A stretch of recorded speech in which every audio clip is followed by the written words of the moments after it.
내 재산은 피와 땀을 함께한 미숙과 그녀의 가족에게 절반을 물려준다.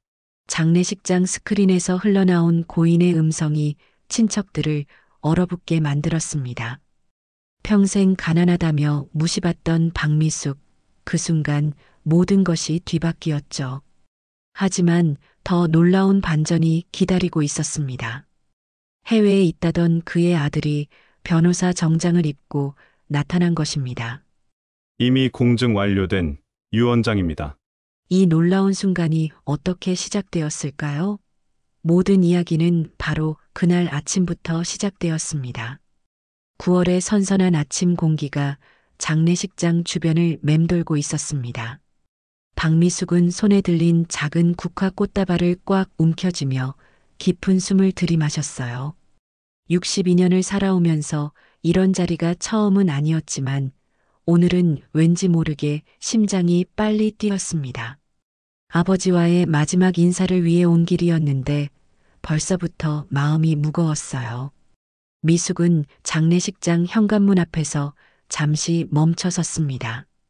검은색 간판에 적힌 아버지의 성함을 바라보며 현실이 실감났어요. 정말로 아버지가 돌아가신 게 맞구나 하는 생각이 뒤늦게 밀려왔습니다. 유리문 너머로 보이는 검은 정장들 사이로 익숙한 얼굴들이 눈에 들어왔죠. 사촌 언니 최명숙의 큰 목소리가 벌써부터 들려왔습니다. 어머, 저 여자가 감히 여기 와? 명숙이 다른 친척들을 향해 속삭이는 소리였어요. 하지만 장례식장의 조용한 분위기 탓에 그 말이 미숙의 귀에까지 똑똑히 들렸습니다. 미숙은 가슴이 철렁 내려앉는 것을 느꼈어요. 벌써부터 이런 대접을 받아야 하는 건가 싶어 한숨이 나왔습니다. 아무것도 가진 게 없으면서 뭘 바라고 왔을까? 이번엔 김성자의 목소리였습니다. 61세의 성자는 평소에도 말이 많기로 유명했죠.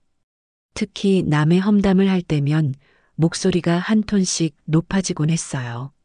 미숙은 그 목소리를 들으며 어린 시절의 기억들이 떠올랐습니다. 집안 모임이 있을 때마다 성자는 항상 누군가의 뒷말을 하고 있었거든요. 미숙은 깊게 숨을 들이마시며 마음을 다잡았습니다. 어차피 들어가야 할 자리였어요. 아버지의 마지막 인사를 드리러 온 건데 누가 뭐라고 해도 상관없다고 스스로를 다독였습니다.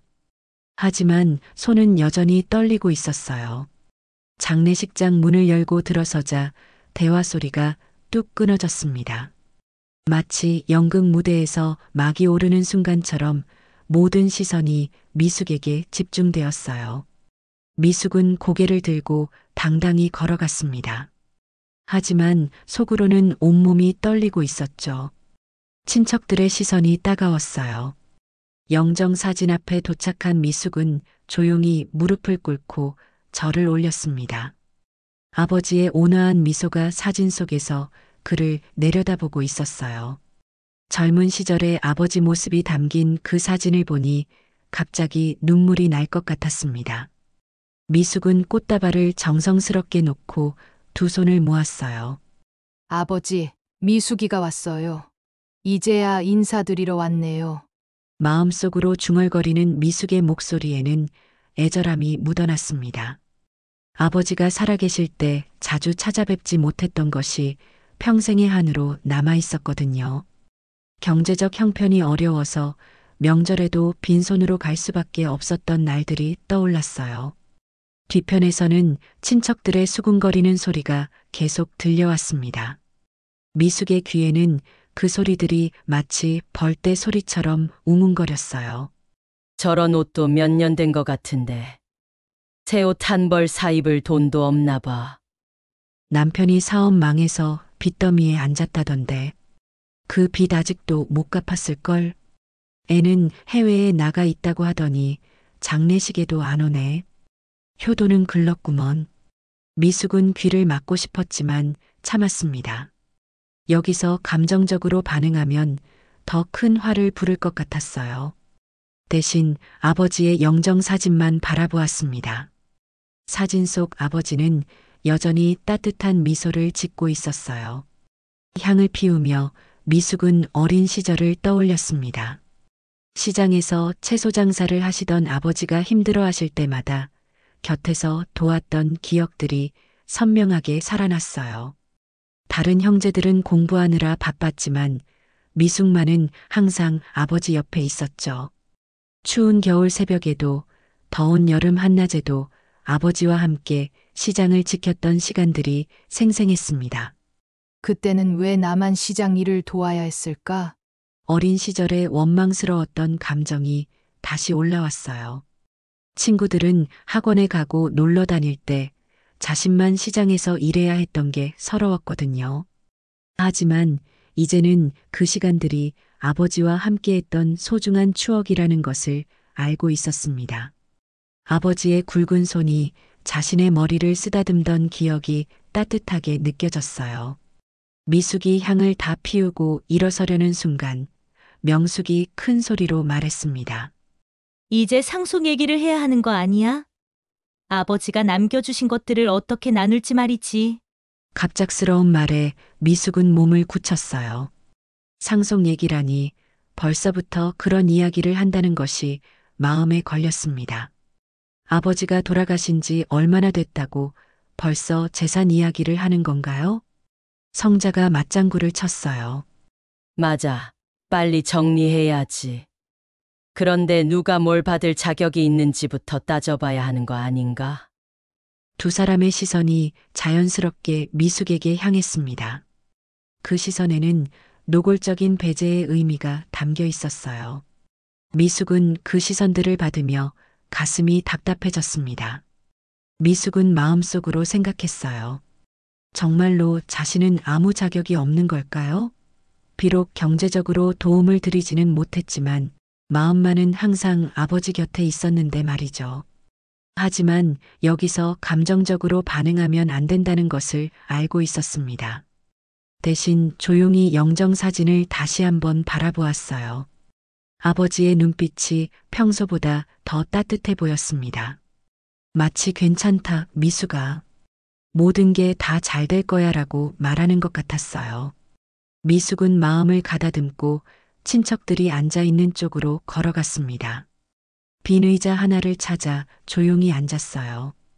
그 순간 미숙의 시선이 상속 관련 서류들이 담긴 봉투에 머물렀습니다. 갈색 봉투는 명숙의 손에 들려 있었어요. 미숙은 왜 그 봉투가 유독 눈에 들어오는지 모르겠었습니다. 하지만 분명히 그 봉투 안에는 중요한 것들이 들어있을 거라는 직감이 들었어요. 혹시 아버지가 자신에게 남겨주신 것이 있을까요? 그런 기대와 불안이 동시에 밀려왔습니다. 장례식장은 다시 조용해졌습니다. 하지만 그 정적 속에는 긴장감이 팽팽하게 흐르고 있었어요.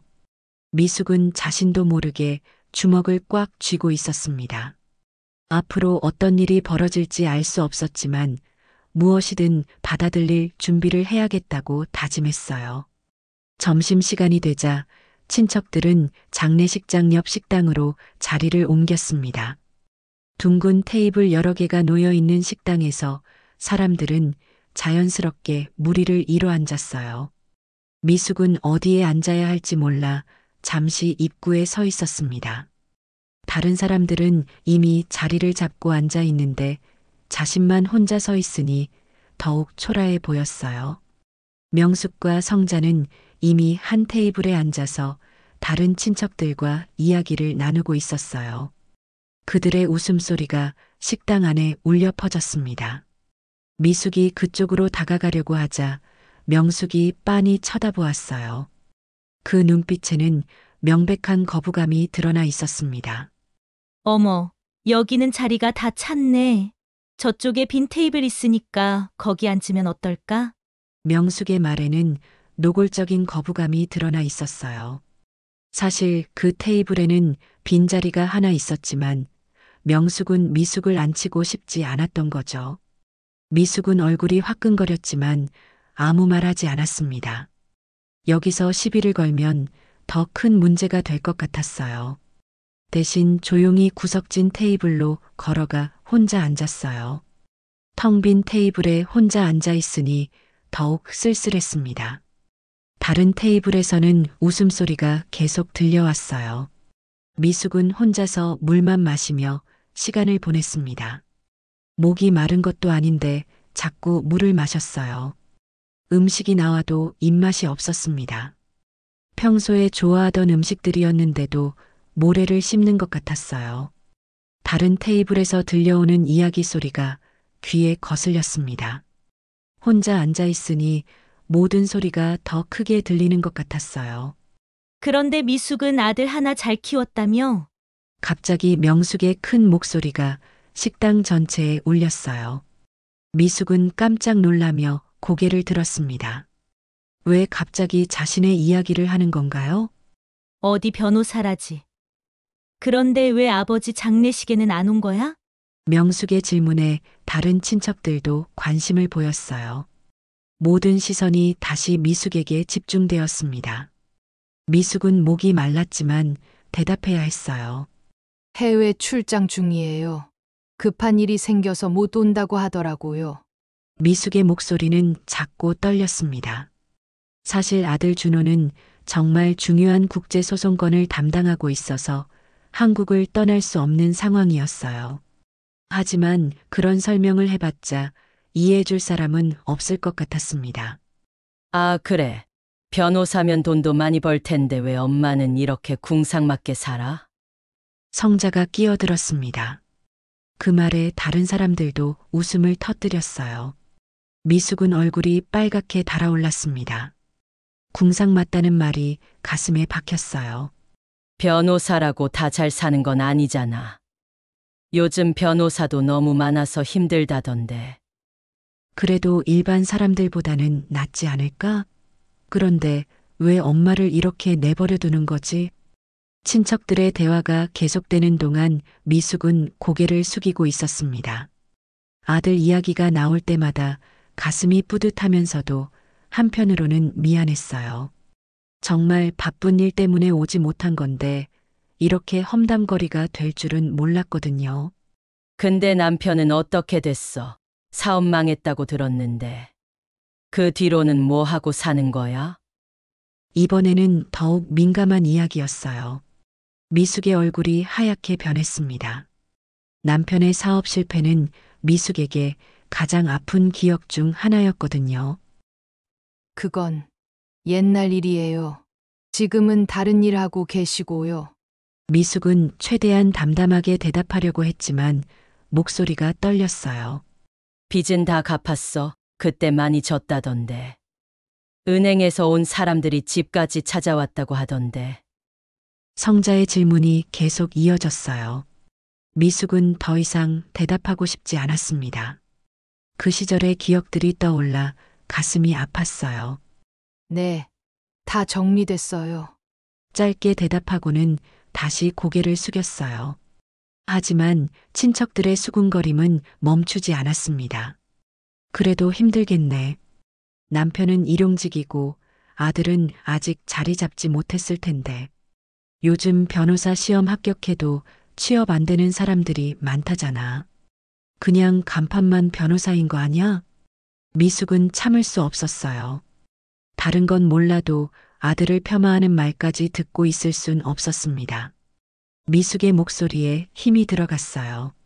저희 준호는 이미 법무법인에서 일하고 있어요. 그것도 꽤 큰 곳에서요. 그 순간 식당이 조용해졌어요. 모든 사람이 미숙을 바라보았습니다. 미숙이 이렇게 강하게 나온 것은 처음이었거든요. 명숙이 빤히 미숙을 쳐다보더니 비아냥거리며 말했어요. 그럼 왜 이렇게 살아? 아들이 잘 나가면 엄마도 좀 도움을 받아야 하는 거 아니야? 아니면 거짓말하는 거야? 자식한테 손 벌리고 싶지 않아서요. 미숙의 대답에 명숙이 코웃음을 쳤습니다. 체면을 차릴 때가 아닌 것 같은데. 어차피 이번에도 아무것도 못 받을 텐데 말이야. 갑자기 상속 이야기가 나왔어요. 미숙은 가슴이 덜컥 내려앉았습니다. 무슨 말씀이에요? 뭐긴 뭐야. 상속 말이지. 아버지가 남겨주신 재산을 나눠야 할 텐데. 너는 그동안 아무것도 한 게 없잖아. 명숙의 말에 성자도 거들었어요. 맞아. 아버지 돌아가시기 전까지 몇 번이나 찾아뵀어. 우리는 그래도 명절마다 갔는데. 미숙은 할 말이 없었어요. 사실 경제적으로 여유가 없어서 자주 찾아뵙지 못했던 것이 사실이었으니까요. 빈손으로 갈 수도 없고 그렇다고 돈이 있는 것도 아니고 그래서 발걸음이 무거웠던 거죠. 그리고 아버지, 병원비도 우리가 다 댔잖아. 너는 한 푼도 못 냈으면서 뭘 바라는 거야? 명숙의 말이 계속 이어졌어요. 미숙은 눈물이 날 것 같았지만 꾹 참았습니다. 여기서 울면 더 약해 보일 것 같았거든요. 저도 형편이 어려워서 그랬어요. 마음은 항상 있었는데 마음으로만 되는 게 아니지. 실제로 행동해야 하는 거 아니야? 돈이 없으면 몸이라도 바쳐야 하는 거 아니야? 분위기가 점점 미숙에게 불리해졌어요. 다른 친척들도 하나둘씩 명숙의 편에 서는 것 같았습니다. 미숙은 더 이상 이 자리에 있고 싶지 않았어요.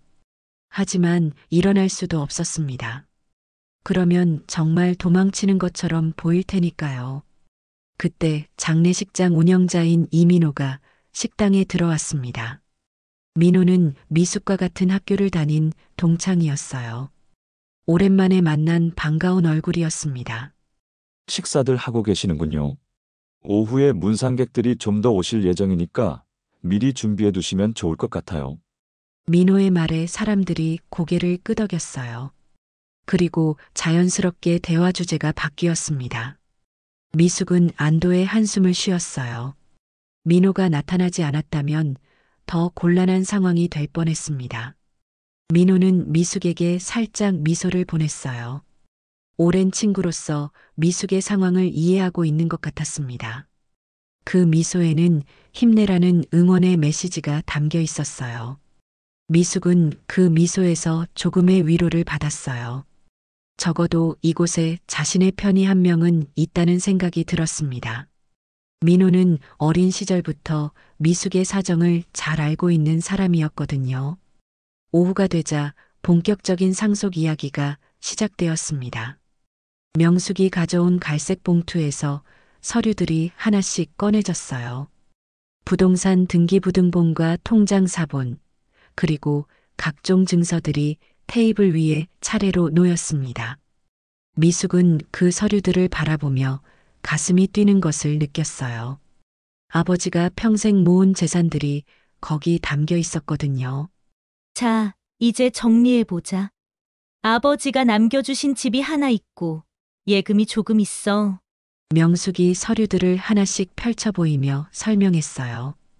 그의 목소리에는 마치 자신의 것을 정리하는 듯한 당당함이 묻어났습니다. 그리고 보험금도 있고, 다 합치면 꽤 되는 것 같은데. 성자가 관심 있는 눈빛으로 서류들을 들여다보았습니다. 돈 계산을 하는 듯한 표정이었어요. 미숙은 그런 모습을 보며 씁쓸했습니다. 아버지가 돌아가신 지 얼마나 됐다고 벌써 재산 계산을 하는 건가요? 그런데 누가 뭘 받을지는 어떻게 정해? 법적으로는 자식들이 균등하게 나눠받는 게 맞지 않아? 다른 친척 중 하나가 조심스럽게 말했어요.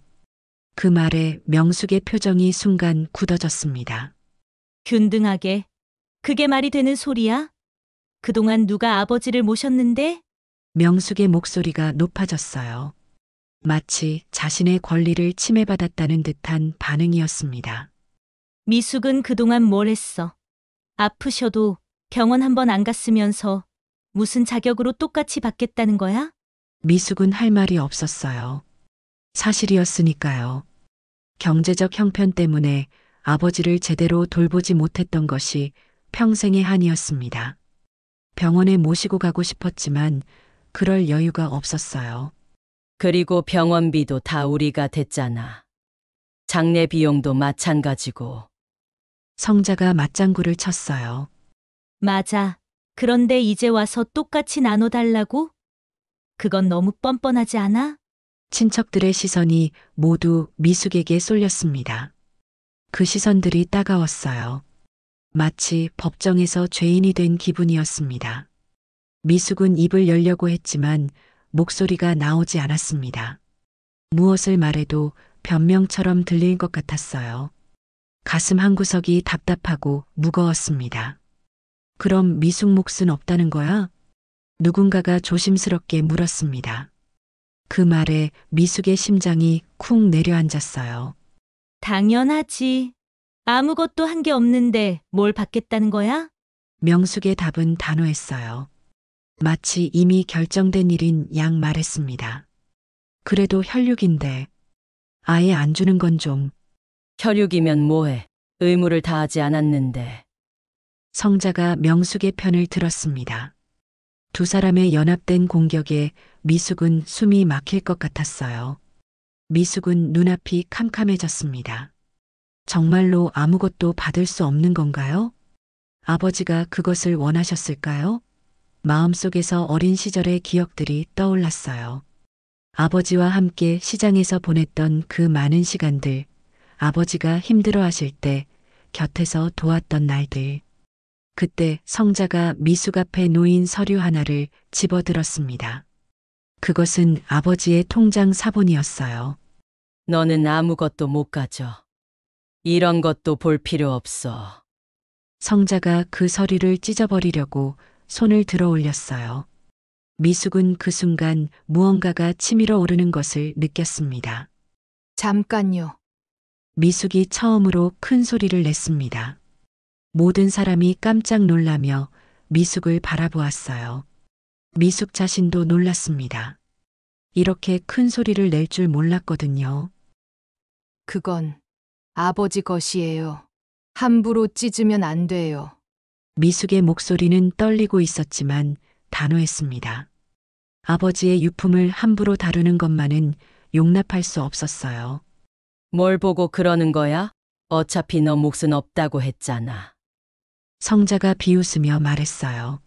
그래도 아버지가 남겨주신 건데 아버지가 뭘 남겨줬어? 너한테 뭔가 따로 말씀하신 게 있기라도 해? 명숙이 따져 물었습니다. 그 목소리에는 확신이 담겨 있었어요. 미숙은 아무 말도 할 수 없었어요. 특별히 아버지로부터 들은 말씀은 없었으니까요. 하지만 마음속으로는 확신하고 있었습니다. 아버지는 분명 자신을 잊지 않으셨을 거라고 말이에요. 하지만 그 순간 미숙의 마음속에 어떤 확신이 생겼습니다. 아버지는 분명 자신을 사랑하셨고 무언가를 남겨주셨을 거라는 믿음이었어요. 어린 시절 함께했던 그 모든 시간들이 헛되지 않았을 거라는 확신이 들었습니다. 미숙은 침묵 속에서 결연한 눈빛을 보였습니다. 더 이상 당하고만 있지 않겠다는 의지가 그 눈빛에 담겨 있었어요. 62년을 살아오면서 이렇게 강한 의지를 느껴본 적이 없었습니다. 아버지의 영정사진이 멀리서 미숙을 바라보고 있었습니다. 그 따뜻한 미소가 미숙에게 힘을 주는 것 같았어요. 마치 괜찮다, 미숙아. 모든 게 다 잘 될 거야 라고 말하는 것 같았습니다. 미숙은 천천히 일어났습니다. 그리고 아버지의 영정 앞으로 걸어가 다시 한번 절을 올렸어요. 친척들은 그런 미숙을 이상한 눈으로 바라보았지만 미숙은 개의치 않았습니다. 아버지, 미숙이가 잘못 생각한 건가요? 정말 아무것도 남겨주지 않으신 건가요? 마음속으로 간절히 물었습니다.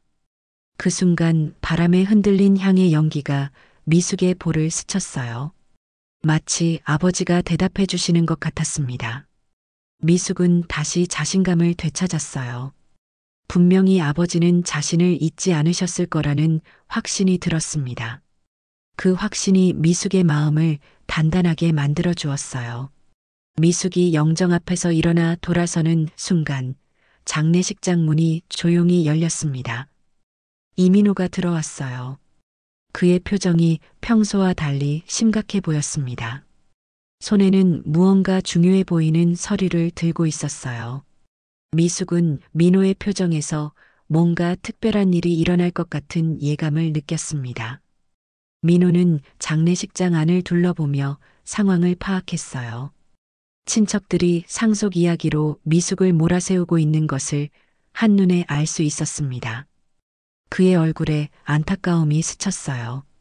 민호는 미숙과 어린 시절부터 함께 자란 사이였거든요. 미숙이 얼마나 착하고 성실한 사람인지 누구보다 잘 알고 있었습니다. 명숙이 민호의 등장을 못마땅해 하며 째려보았어요. 지금 한창 미숙을 구석으로 몰아넣고 있는 상황에서 방해받고 싶지 않았거든요. 성자도 마찬가지로 불편한 표정을 지었습니다. 이 두 사람에게는 민호의 등장이 달갑지 않았어요. 하지만 민호는 개의치 않고 천천히 입을 열었습니다. 실례합니다. 잠깐 말씀드릴 게 있어서요.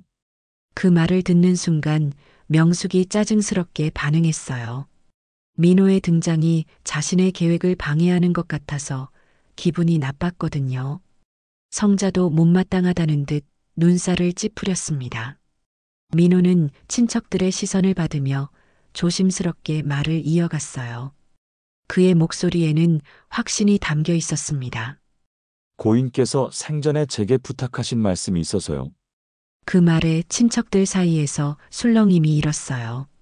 미숙도 가슴이 두근거렸습니다. 혹시 아버지가 정말 무언가를 남겨주신 건 아닐까요?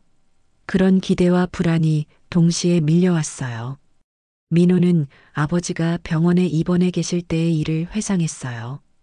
그날 아버지는 평소보다 더 진지한 표정이었습니다. 그리고 민호에게 특별한 부탁을 하셨거든요. 자식들이 다투지 않았으면 좋겠다고, 특히 미숙만은 소외시키지 말아달라고 간곡히 부탁하셨어요. 성자가 날카롭게 반응했습니다. 민호의 말이 자신들에게 불리하게 작용할 수 있다는 것을 직감적으로 알았거든요. 명숙도 마찬가지였어요. 두 사람은 서로 눈짓을 주고받으며 대응 방안을 모색했습니다. 민호는 친척들의 반응을 예상하고 있었어요. 하지만 아버지와의 약속을 지켜야 했습니다. 그는 차분하게 설명을 계속했어요. 아버님께서 모든 자식에게 균등하게 분배하는 것이 당신의 뜻이라고 하셨어요. 그 말이 나오는 순간 명숙의 얼굴이 순간 굳어졌어요.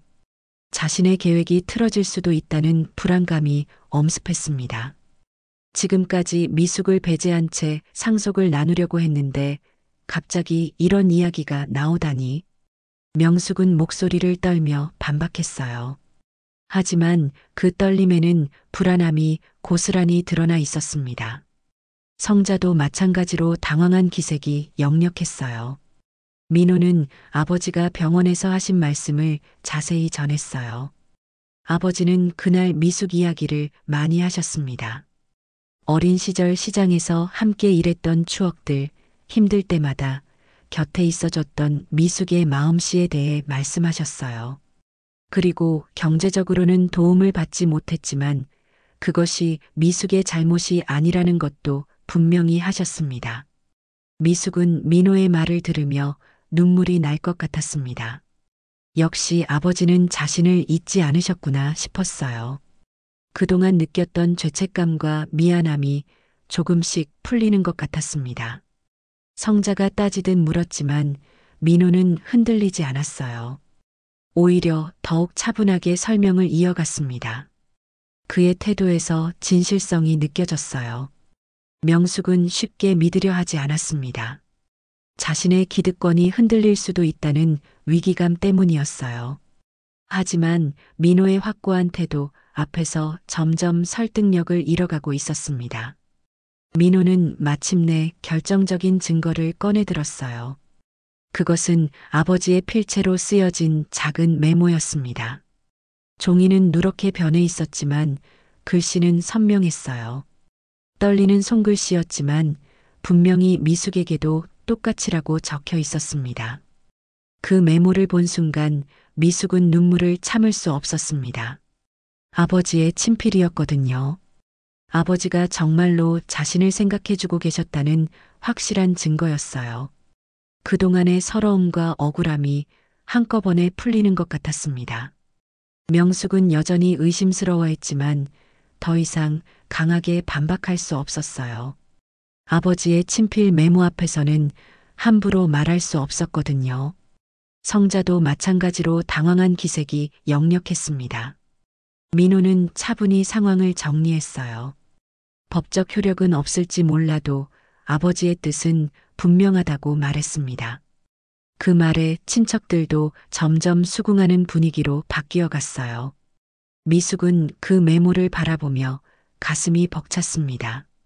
아버지는 정말 자신을 생각해주고 계셨구나 싶었어요.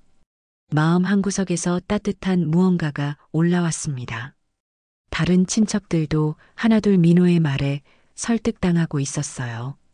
아버지의 친필 메모는 강력한 증거였거든요. 분위기가 조금씩 바뀌고 있었습니다. 미숙은 조용히 민호에게 다가가 감사 인사를 전했어요. 민호도 따뜻한 미소로 답했습니다. 오랜 친구로서 당연한 일이라고 말했어요.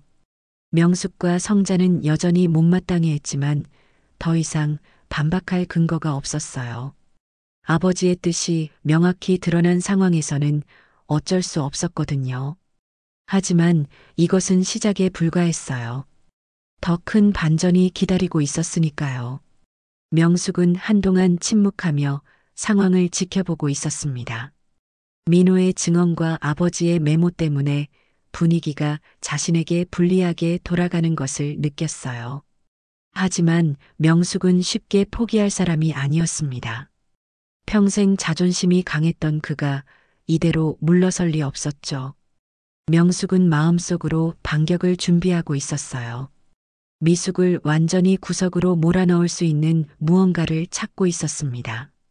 그러다가 미숙의 과거를 떠올렸어요. 남편의 사업 실패와 그로 인한 빚더미. 그것이 미숙의 가장 약한 부분이라는 것을 알고 있었거든요. 갑자기 명숙이 큰 소리로 웃음을 터뜨렸습니다. 그 웃음소리가 장례식장 전체에 울려 퍼졌어요. 미숙은 그 웃음소리를 들으며 불안감을 느꼈습니다. 뭔가 좋지 않은 일이 일어날 것 같은 예감이 들었어요. 명숙의 웃음에는 조롱과 비웃음이 섞여 있었어요. 마치 뭔가 비장의 무기를 꺼낼 준비를 마쳤다는 듯한 표정이었습니다. 성자도 명숙의 그런 모습을 보며 무슨 일이 일어날지 기대하는 눈빛을 보였어요. 명숙은 벌떡 일어나며 소리쳤어요. 그의 목소리에는 자신감이 넘쳐났습니다. 처음에는 당황했지만 이제 반격할 준비를 마쳤다는 듯한 기세였어요. 그럼 증거를 가져와 보라지. 그런 쪽지 가지고 뭘 어떻게 한다는 거야? 명숙이 민호가 보여준 메모를 향해 손가락질을 했습니다. 그의 표정에는 확신에 찬 미소가 떠올라 있었어요. 성자도 명숙의 편에 서서 맞장구를 쳤습니다. 두 사람은 이미 작전을 짜고 있는 것 같았어요. 법적으로 아무 소용없는 종이 쪽지 하나 가지고 와서는 무슨 상속 얘기를 하는 거야? 웃기지도 않아. 명숙의 목소리가 점점 커졌어요. 장례식장에 있던 다른 친척들도 명숙의 기세에 압도당하는 것 같았습니다. 맞아. 그런 것 가지고 뭘 할 수 있다는 거야? 병원에서 아픈 사람이 끄적인 글씨가 무슨 의미가 있어? 성자의 말에 다른 친척들도 고개를 끄덕이기 시작했어요. 분위기가 다시 돌아서고 있었습니다. 명숙은 이제 본격적인 공격을 시작했어요. 미숙의 가장 아픈 부분을 건드리기 시작한 거죠. 그리고 말이야. 내 남편이 예전에 망해서 빚을 졌다는 거 다 알고 있어. 그때 얼마나 창피했는지. 갑자기 과거 이야기가 나오자 미숙의 얼굴이 하얗게 변했습니다. 그 시절은 미숙에게 가장 힘들었던 시간이었거든요. 남편의 사업이 망하면서 하루아침에 빚더미에 앉게 됐던 그 절망적인 시간들이 생생히 떠올랐어요. 명숙은 계속해서 미숙의 상처를 건드렸어요. 마치 칼로 베는 것처럼 정확하게 아픈 부분을 공격했습니다. 은행에서 온 사람들이 집 앞에서 구원치고 이웃들이 다 구경하고 그런 일이 있었잖아. 그 말을 들으며 미숙은 과거의 악몽 같은 기억들이 되살아나는 것을 느꼈어요. 빚쟁이들이 집 앞에서 소리를 지르고 이웃들의 수군거림과 시선들. 그 모든 것이 어제 일처럼 생생했습니다. 그런 집안이 무슨 면목으로 상속을 받겠다는 거야? 빚쟁이가 와서 가져갈 거 아냐? 성자가 거들며 더욱 몰아붙였어요. 두 사람의 연합된 공격에 미숙은 점점 위축되어 갔습니다. 친척들의 시선이 다시 미숙에게 집중되었습니다. 하지만 이번에는 동정보다는 의심의 눈빛이 더 많았어요. 명숙의 말에 설득당하고 있는 것 같았습니다. 지금도 빚 다 못 갚았을걸? 그러니까 이렇게 궁상맞게 사는 거지.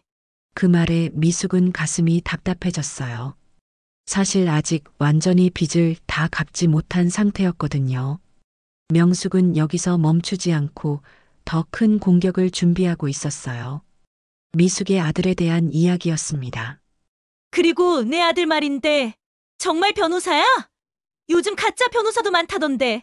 아니면 변호사 시험만 합격하고 취업 못한 거 아니야? 그 말에 미숙의 가슴이 철렁했어요. 아들을 공격하는 것만은 참을 수 없었습니다. 하지만 어떻게 반박해야 할지 몰랐어요. 명숙은 계속해서 의혹을 제기했어요. 마치 탐정이 범인을 추궁하듯 날카롭게 몰아붙였습니다. 그럼 왜 장례식에도 안 와? 아버지 돌아가셨는데 어떤 출장이 그렇게 중요해? 미숙은 아들이 정말 중요한 일 때문에 오지 못한 거라고 설명하려 했지만 명숙은 들으려 하지 않았어요. 변명하지 마. 효도할 생각이 없는 거지. 그런 자식 둔 엄마가 무슨 상속을 받겠다는 거야? 명숙의 공격이 계속 이어지자 분위기가 완전히 미숙에게 불리해졌어요. 처음에 민호의 말에 흔들렸던 친척들도 다시 명숙의 편으로 돌아서는 것 같았습니다. 다른 친척들도 하나둘 명숙의 편에 서기 시작했어요. 분위기가 완전히 돌아선 상황이었습니다. 그러게 말이야. 아들도 안 오고 빚도 못 갚고 그런데 상속은 받겠다고? 말이 안 되지. 그동안 아버지를 모신 것도 아니고. 친척들의 수군거림이 점점 커졌어요. 미숙은 사면초가에 빠진 기분이었습니다. 잠깐 희망을 품었다가 다시 절망의 구렁텅이로 떨어지는 기분이었어요. 민호가 미숙을 도우려고 했지만 명숙이 막았어요. 이제는 민호마저 상황을 바꿀 수 없을 것 같았습니다. 당신은 빠져요. 남의 가정사에 왜 끼어들어? 민호도 더 이상 어떻게 할 수 없었어요. 분위기가 완전히 돌아선 상황에서는 혼자 힘으로는 역부족이었습니다. 미숙은 절망적이었어요. 잠깐 희망을 품었다가 다시 나락으로 떨어진 기분이었습니다. 이제 정말로 아무것도 받을 수 없는 건가요? 아버지의 뜻도 이렇게 묻혀버리는 건가요? 하지만 미숙은 아직 모르고 있었어요. 진짜 반전은 이제부터 시작될 거라는 것을 말이죠. 모든 것을 뒤바꿀 놀라운 일들이 기다리고 있었거든요. 명숙이 승기를 잡았다고 생각하며 마지막 일격을 가하려는 순간이었습니다. 장례식장의 분위기는 완전히 미숙에게 불리했어요. 친척들도 모두 명숙의 편에 서 있었고 민호마저 더 이상 어떻게 할 수 없는 상황이었습니다. 미숙은 마치 사면초가에 빠진 기분이었어요. 명숙은 자신의 승리를 확신하며 마지막 정리를 하려고 했습니다. 그의 얼굴에는 만족스러운 미소가 떠올라 있었어요. 드디어 미숙을 완전히 배제할 수 있게 됐다는 안도감이 느껴졌습니다. 이제 정리합시다. 미숙은 상속에서 제외하고 나머지 재산은 실제로 아버지를 모신 사람들끼리 나누는 걸로? 명숙이 결론을 내리려고 하는 바로 그 순간 갑자기 장례식장의 전등이 꺼졌어요. 모든 사람이 깜짝 놀라며 주변을 둘러보았습니다. 무슨 일이 일어난 건지 아무도 알 수 없었어요. 정전인지 뭔지 모르겠지만 갑작스러운 상황에 모든 사람이 당황했습니다. 친척들이 웅성거리기 시작했어요. 어떤 이는 핸드폰 불빛을 켜고 어떤 이는 주변을 더듬거렸습니다. 정전인가? 왜 갑자기 불이 꺼진 거야? 친척들이 웅성거리는 가운데 갑자기 장례식장 한쪽 벽에 설치된 대형 스크린이 켜졌습니다. 파란색 화면이 나타나더니 곧 누군가의 얼굴이 화면에 떠올랐어요. 모든 사람이 그 화면을 바라보며 숨을 죽였습니다. 미숙은 그 얼굴을 보고 깜짝 놀랐습니다. 바로 아버지였거든요. 하지만 영정사진의 젊은 모습이 아니라 병원에서 촬영한 것으로 보이는 최근의 모습이었어요. 아버지의 얼굴은 야위어 있었지만 눈빛은 제시도 쿡의 속편집 여전히 따뜻했습니다. 친척들도 당황해하며 스크린을 바라보았습니다. 도대체 무슨 일이 일어나고 있는 건지 아무도 이해할 수 없었어요. 모든 사람이 숨을 죽이고 화면을 주시했습니다. 어머, 저게 뭐야? 아버지가 화면에? 화면 속 아버지가 천천히 입을 열었습니다. 목소리는 약했지만 분명하고 또렷했어요. 병원에서 녹화한 것 같은데도 의지가 강하게 느껴졌습니다. 내가 이 영상을 남기는 이유는 내 마지막 뜻을 분명히 전하기 위해서다. 아버지의 음성이 장례식장 전체에 울려 퍼졌습니다. 미숙은 눈물이 쏟아질 것 같았어요. 아버지가 이런 준비를 해두셨다니 꿈에도 생각하지 못했습니다. 아버지는 화면 속에서 천천히 말을 이어갔어요. 그의 목소리에는 깊은 사랑과 안타까움이 묻어나 있었습니다. 내 평생 가장 고마웠던 건 힘들 때 곁에 있어준 사람들이었다. 특히 미숙은. 아버지가 미숙의 이름을 불렀을 때 모든 사람의 시선이 미숙에게 쏠렸어요. 미숙은 가슴이 뛰어 숨을 제대로 쉴 수 없었습니다. 아버지는 계속해서 미숙에 대한 이야기를 했어요. 어린 시절의 추억들, 함께했던 시간들에 대해 자세히 말씀하셨습니다. 어린 시절부터 내 곁에서 시장 일을 도와주었고 내가 힘들어할 때마다 곁에 있어 주었다. 비록 경제적으로는 도움을 주지 못했지만 마음만은 항상 내 곁에 있었다는 것을 안다. 미숙은 눈물을 참을 수 없었어요. 아버지가 자신의 마음을 이렇게 깊이 알아주고 계셨다니 그동안의 죄책감과 미안함이 한순간에 사라지는 것 같았습니다. 아버지의 영상은 계속 이어졌어요. 그는 미숙이 왜 자주 찾아오지 못했는지, 왜 경제적 도움을 주지 못했는지에 대해서도 이해한다고 말씀하셨습니다. 그리고 그것이 미숙의 잘못이 아니라는 것도 분명히 하셨어요. 명숙과 성자는 화면을 바라보며 점점 얼굴이 하얗게 변해갔습니다. 자신들의 계획이 완전히 틀어지고 있다는 것을 직감했거든요. 그리고 마침내 결정적인 순간이 왔습니다. 아버지가 가장 중요한 말씀을 하신 거예요. 그래서 나는 결정했다. 내 재산은 피와 땀을 함께한 미숙과 그녀의 가족에게 절반을 물려준다. 그 말이 나오는 순간 장례식장이 완전히 조용해졌어요. 모든 사람이 충격에 빠진 상태였습니다. 아무도 말을 할 수 없었어요. 명숙의 얼굴이 하얗게 변했어요. 자신의 계획이 완전히 틀어진 거였거든요. 지금까지 미숙을 배제하려고 했던 모든 노력이 물거품이 된 순간이었습니다. 아버지는 영상에서 계속 말씀하셨어요. 나머지 절반은 다른 자식들이 나누되 미숙만은 소외시키지 말아달라. 이것이 내 마지막 부탁이다. 아버지의 영상이 끝나자 장례식장은 정적에 잠겼어요. 누구도 감히 말을 꺼내지 못했습니다. 아버지의 분명한 뜻 앞에서는 그 누구도 반박할 수 없었거든요. 미숙은 주저앉을 뻔했어요. 아버지가 이런 준비를 해두셨다니 정말 꿈에도 생각하지 못했습니다. 가슴이 뜨거워지면서 눈물이 멈추지 않았어요. 민호가 조용히 다가와 상황을 설명했어요.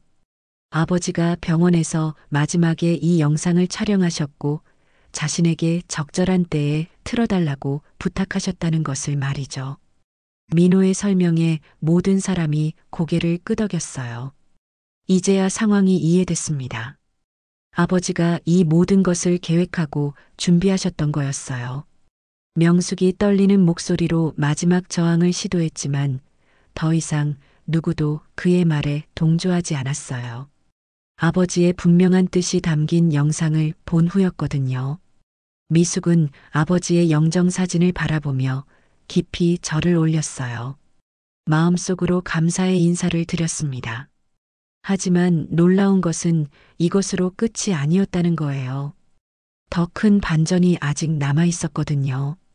영상이 끝난 후 장례식장은 한동안 정적에 잠겨 있었습니다. 모든 사람이 충격에서 벗어나지 못하고 있었어요. 미숙도 아직 현실이 믿어지지 않았습니다. 정말로 아버지가 자신을 위해 이런 준비를 해두셨다니. 가슴이 벅차올랐어요. 친척들은 서로 눈치를 보며 어떻게 반응해야 할지 몰라 하고 있었습니다. 아버지의 명확한 뜻이 담긴 영상을 봤으니 더 이상 반박할 수도 없었거든요. 분위기가 완전히 바뀐 상황이었어요. 명숙이 가장 먼저 정신을 차렸어요. 하지만 여전히 받아들일 수 없다는 표정이었습니다. 평생 자존심이 강했던 그가 이렇게 쉽게 물러설 리 없었죠. 명숙은 마지막 발버둥을 치듯 입을 열었어요. 목소리는 떨리고 있었지만 여전히 저항하려는 의지가 느껴졌습니다. 그래도 이건 법적으로 인정받을 수 있는 건가요? 단순한 영상으로는. 명숙의 말에 다른 친척들도 관심을 보였어요. 혹시 법적으로 문제가 있다면 상황이 달라질 수도 있을 거라는 기대감 때문이었습니다. 민호가 입을 열려는 순간 갑자기 장례식장 문이 열렸습니다. 모든 사람의 시선이 그쪽으로 향했어요. 누가 이 시간에 장례식장에 들어오는 걸까요? 문으로 들어오는 사람은 30대 중반의 남성이었습니다.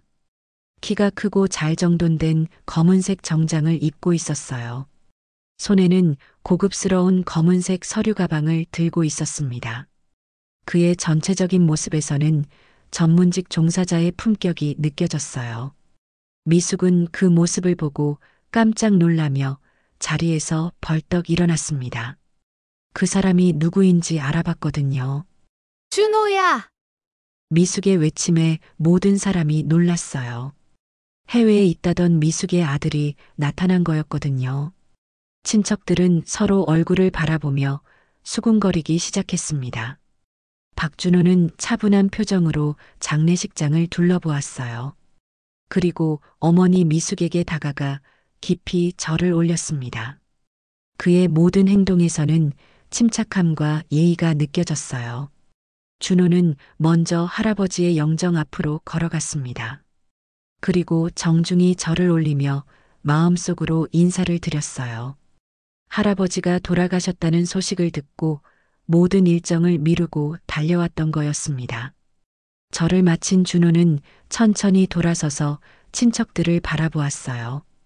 그의 눈빛에는 변호사다운 예리함과 동시에 따뜻함이 함께 느껴졌습니다. 준호는 정중하게 인사를 건넸어요. 해외에서 급히 돌아온 상황이었지만 예의를 잃지 않았습니다.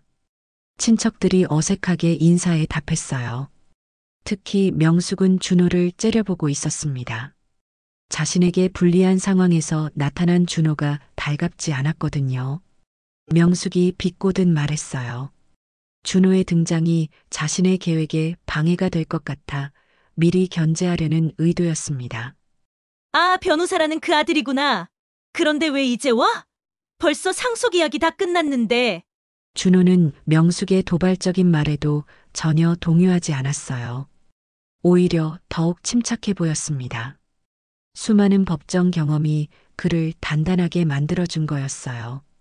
성자도 끼어들었어요. 두 사람은 준호를 몰아세우려는 듯 했습니다. 내 어머니는 아무것도 받을 자격이 없다고 했어. 그동안 할아버지를 모신 것도 아니고. 하지만 준호는 전혀 당황하지 않았어요. 오히려 미소까지 지으며 차분하게 대답했습니다. 그런가요?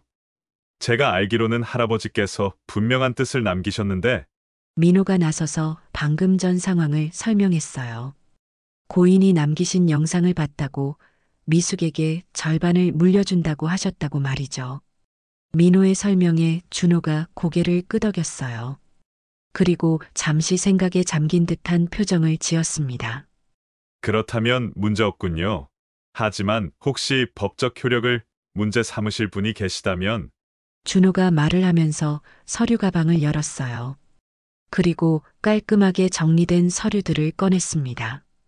그 서류들은 모두 법적 효력이 있어 보이는 공식 문서들이었어요. 준호가 서류를 펼쳐 보이며 말했습니다. 그 말에 모든 사람이 깜짝 놀랐어요. 이미 공증 완료된 유언장입니다. 유언장이라는 말에 친척들이 웅성거렸어요. 영상만으로도 충분히 놀라웠는데 공증된 유언장까지 있다니. 준호는 유언장의 내용을 자세히 설명했어요. 할아버지께서 병원에 계실 때 자신을 불러서 직접 작성하신 것이라고 공증인 입회하에 정식으로 작성된 법적 문서라고 말했습니다. 명숙이 떨리는 목소리로 물었어요. 아직도 믿기지 않는다는 표정이었습니다. 그게 진짜예요? 준호는 확신에 찬 목소리로 답했어요. 그리고 유언장의 각 부분을 자세히 보여주며 설명했습니다. 물론입니다. 여기 공증 도장도 찍혀 있고 증인 서명도 있어요. 준호의 전문적인 설명에 모든 사람이 압도당했습니다. 이제는 아무도 의심할 수 없는 상황이었어요. 성자가 억지로 트집을 잡으려 했지만 준호는 모든 의문을 명쾌하게 해결해 주었어요. 그래도 이상해요. 왜 우리는 모르게? 준호는 할아버지의 마음을 대변하며 설명했어요. 가족 간 다툼을 원하지 않으셨기 때문에 자신에게만 말씀하시고 적절한 때에 공개하라고 하셨다고 말이죠. 명숙이 마지막 저항을 시도했어요. 정말 법적으로 문제 없는 거예요? 준호의 확신에 찬 대답에 명숙은 더 이상 할 말이 없었어요. 변호사가 보증하는 공증된 유언장 앞에서는 그 누구도 반박할 수 없었거든요. 미숙은 아들을 바라보며 눈물을 흘렸어요. 이런 준비를 다 해뒀다니 정말 고마웠습니다. 친척들은 이제 완전히 굴복할 수밖에 없었어요. 법적으로 완벽한 문서 앞에서는 더 이상 어떤 반박도 할 수 없었거든요. 상황이 완전히 뒤바뀐 순간이었습니다.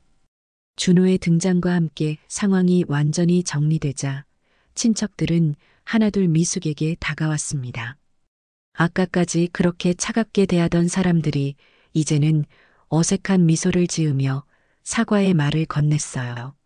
하지만 그들의 마음 변화가 진심인지 아니면 단순히 현실을 받아들이는 것인지는 애매했습니다. 미숙은 친척들의 변한 태도를 바라보며 복잡한 심정이었어요.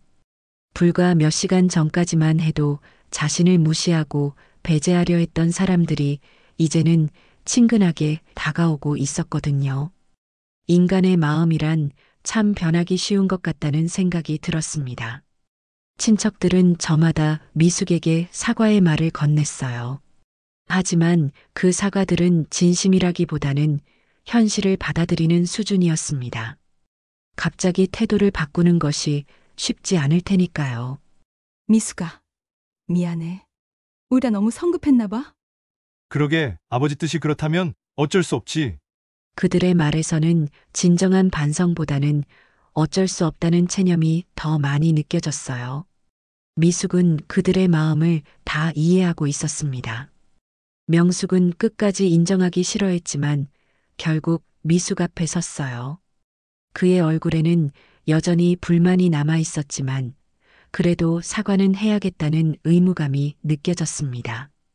명숙의 사과는 어색했지만 그래도 나름의 진정성이 느껴졌어요.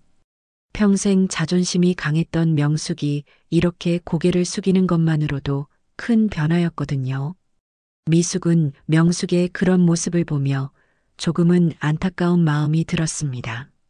언니, 괜찮아요. 언니도 아버지를 사랑하는 마음에서 그러신 거 알아요. 미숙은 너그럽게 받아들였어요.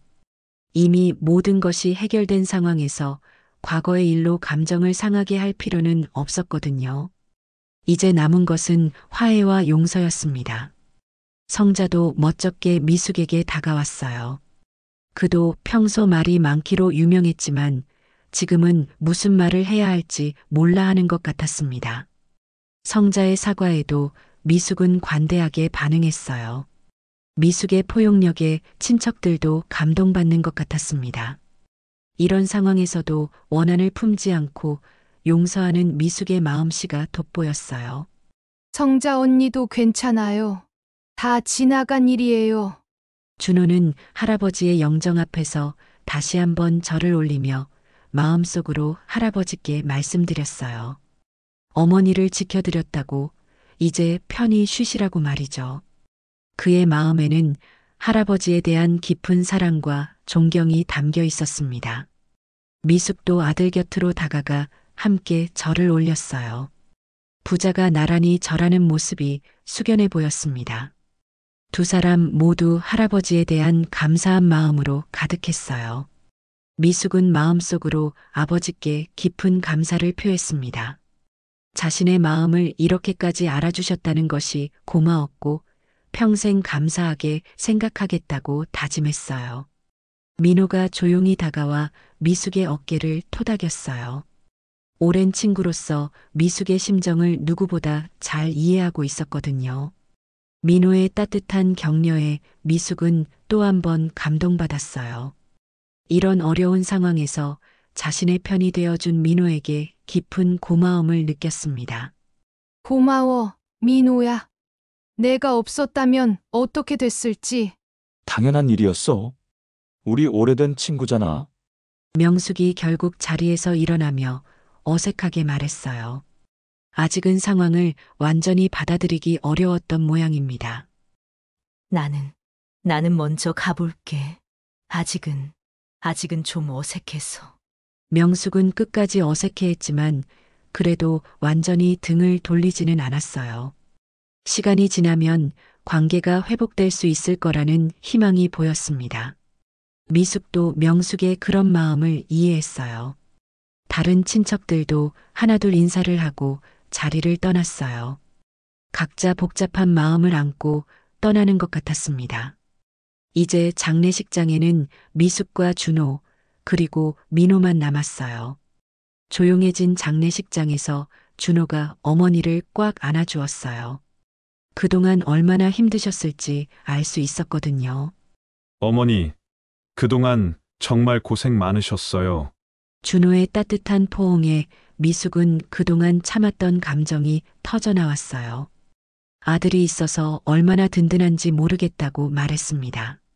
준호야, 내가 있어서 얼마나 든든한지 모르겠어. 앞으로는 제가 더 잘할게요. 할아버지께 약속드렸거든요. 준호는 앞으로 어머니를 더 잘 모시겠다고 다짐했어요. 할아버지께 그런 약속을 드렸다고 말했습니다. 부자의 감동적인 모습을 보며 민호도 미소를 지었어요. 이렇게 아름다운 가족애를 보는 것만으로도 마음이 따뜻해졌습니다. 이제 정말 새로운 시작이네, 미숙아. 민호의 말에 미숙이 고개를 끄덕였어요. 정말로 이제야 당당하게 살 수 있을 것 같다고 대답했습니다. 그러게, 이제야 당당하게 살 수 있을 것 같아. 미숙은 아버지의 영정 사진을 마지막으로 바라보았어요.